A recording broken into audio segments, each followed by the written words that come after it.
Okay, so sorry about that. Dana Abercrombie, the Coalition. Thank you both for speaking to me. This was amazing. This you had to put on your thinking cap. I loved it. Um, my first question goes to you, Mr. Kobi.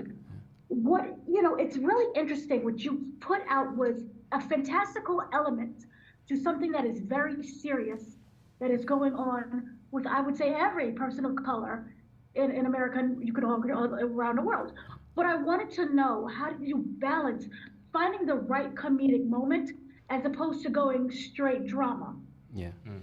It's a really good question. And, for me, the role of comedy in the film is making the really painful and really serious subjects we're talking about bearable.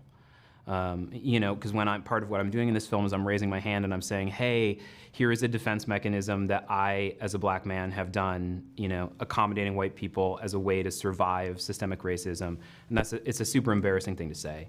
It's like I would much rather look in the mirror and say, I am a black revolutionary who's never one time, backed down. It's a much happier way to think of myself, but it's not true. And my job as an artist is to be honest about my experience of the world, even when it doesn't make me look great, right? And the humor helps me be kind to myself about having done that, and I hope will help other, especially black people, be kind to themselves about the ways they've, even for an instant, accommodated systemic racism, and also help us laugh off our own culpability in that and point the accusation where it should be pointed, which is the systemic racism, right? The issue isn't that I ever was too nice to a white person or that anybody else was. The issue was that there was a system that coerced us into even thinking for a second that was a good idea. And I hope that the humor helps us. Person. What's that? You said white person. What's that? Oh yeah. Too nice of a black person. Too nice of a black person. Listen. What are we doing here, guys? What are we doing here? Yeah. Thank you. Yeah. What is race? I'm just saying, that's an important distinction. That's fair. Yeah. Anyway, you get the point. You get the point. Sorry. Just talking for the rest of the day now. Sorry, no. I'm done. It's over. I've said everything I'm going to say in the world. Yeah. I'm going to retire from public life now, guys.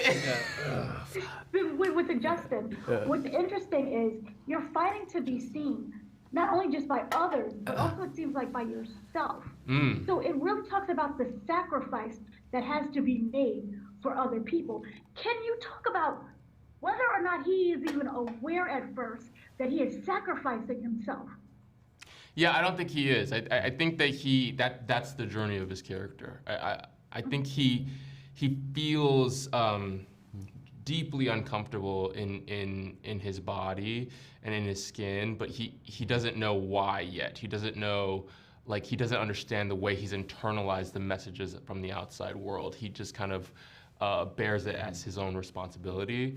And I think he thinks that appeasing and compromising and making himself smaller will be will lead him to liberation, will ultimately make him comfortable, even though it's this vicious cycle of being uncomfortable around them and then being uncomfortable alone. I